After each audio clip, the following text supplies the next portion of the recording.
les débuts, je sais, plusieurs me le disent, mais m'en fous. Ok.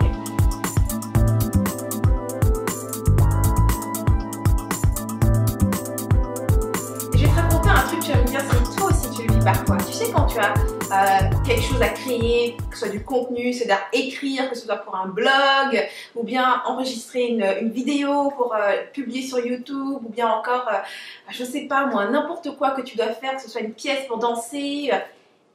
Par moment, même si c'est quelque chose que tu adores faire, même si c'est quelque chose qui en général te motive, il existe des journées où tu n'as pas envie.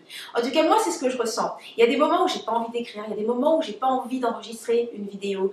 Mais malgré tout, c'est quelque chose que je sais que je dois faire. Pas parce que quelqu'un m'oblige à le faire, mais parce que je sais que ça fait partie des choses que moi, j'ai choisi de faire.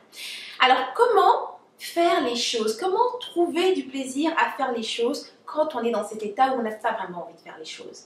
Alors aujourd'hui, j'aimerais te donner, en fait, de partager 3 stratégies que je fais pour être en mesure de faire mes capsules, écrire mes blogs, créer mes programmes, même si j'en ai pas envie. Vraiment de trouver du plaisir à faire les choses, même quand j'en avais pas envie. Alors, la stratégie numéro 1, c'est commence par un truc amusant. Et quand je dis ça, ça ne veut pas dire commence par ton projet et choisis un truc amusant. Fais juste un truc qui est super amusant, que tu aimes faire. Pour te donner un exemple, moi ce que je fais quand j'enregistrais les capsules d'inspiration, eh bien je mets de la musique. J'écoute pas en général de la musique, je suis plutôt quelqu'un qui vit dans le silence. Mais juste avant d'enregistrer, la première chose que je fais, c'est que je lance la musique. Il y a un DJ que je suis et que j'adore parce que j'adore ses mix. C'est toujours de la musique très festive, feel good music, tu vois. Donc, je mets un de ces mix et je le mets à fond. Et là, je commence à danser et je danse à fond. Et là, je peux maintenant ressentir l'envie d'aller me maquiller et de me préparer, tu vois. Donc, je commence par ces étapes-là parce que c'est amusant pour moi.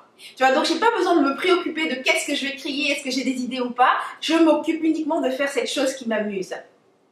D'ailleurs, concernant ce DJ, si jamais tu veux voir un petit peu c'est quoi la musique que j'écoute en ce moment, eh bien je vais te laisser le lien en bas, comme ça tu pourras peut-être t'en inspirer toi aussi. La stratégie numéro 2, c'est vraiment de te poser la question, qu'est-ce que je peux faire de super facile et qui me permette de livrer la marchandise? Tu vois, c'est super important parce que cette question permet en fait de couper à travers tout ce bruit à l'intérieur de ta tête où ouais, il faut que ce soit exceptionnel, il faut que ce soit génial, il faut que j'écrive 1000 mots, il faut que je fasse ci, il faut que je fasse ça. Tu sais, ce besoin d'être parfait, pose-toi simplement la question, qu'est-ce que je peux faire pour que ce soit le plus facile possible? Quelle est la chose la plus facile possible que je puisse faire pour que ce soit livré? Et finalement, la 3e stratégie, c'est fais la chose qui est prête dans ton esprit. Alors ça, je te dis, s'il y a un truc que tu dois retenir de tout ce que je t'ai raconté là, c'est ça. Fais la seule chose qui est prête dans ton esprit. Tu vois, des fois quand je me pose la question, quelle est la chose la plus facile que je puisse faire maintenant pour que ce soit réglé, pour que ce soit livré, eh bien, la chose qui me vient, c'est souvent, il faut que ce soit court. Même si j'avais déjà une idée, parce que souvent j'ai déjà une idée, et cette idée, juste d'y penser, elle m'épuise, alors je me dis non, non, non. Je vais trouver quelque chose de super court à faire, et comme ça, bah, ce sera livré.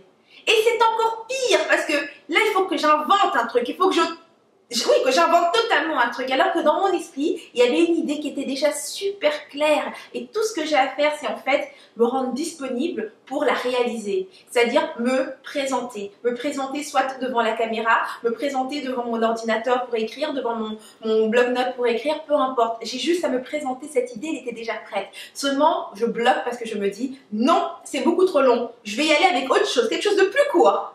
Alors, fais ce qui est déjà prêt dans ton esprit. Ça sera toujours ce qu'il y a de plus simple. Même si c'est plus long, ce sera toujours la chose la plus simple, de faire la chose qui est déjà prête dans ton esprit. Donc voilà, ce sont donc les 3 stratégies que je te donne aujourd'hui pour trouver du plaisir à faire les choses. C'est super important de toujours trouver un moyen de trouver du plaisir à faire les choses parce que les gens le ressentent, ton énergie. En fait, c'est ton énergie que tu partages. Le reste, les mots et tout ce que tu fais autour a très peu d'importance. Seul compte l'énergie que tu apportes. Donc voilà. Alors à présent, j'aimerais savoir, toi, dans les commentaires, tu vas me dire quelle est ta stratégie numéro 1. Une seule stratégie que tu fais et qui te permet de trouver du plaisir à faire les choses. Laisse-le dans les commentaires, ça va toutes nous inspirer parce qu'on a toutes besoin d'inspiration et de motivation. Donc laisse-le dans les commentaires, je serai super heureuse de lire ça et de découvrir ton truc. Alors voilà, ça termine cette inspiration. Si tu as aimé cette capsule, tu cliques sur j'aime, tu partages autour de toi, tu fais tourner l'amour autour de toi en dansant et tout là là. Et si tu veux d'autres inspirations comme celle-ci, rejoins-moi sur rebellecreative.com. Inscris-toi à Rebelle TV et je t'enverrai directement mes inspirations par mail, direct. Et puis si jamais tu es aussi sur un projet et que parfois tu bloques, tu procrastines sur ton projet, tu as des peurs qui sont mélangées à ça, et bien en ce moment j'ai aussi un coaching virtuel qui est gratuit. Alors tu peux t'inscrire et me rejoindre à ce coaching virtuel, il a énormément de succès. Alors je te laisse également le lien au bas de la vidéo si tu décides de me rejoindre pour que je t'accompagne dans ton projet. Alors voilà, donc cette inspiration est terminée, c'était Henriette Mendaka.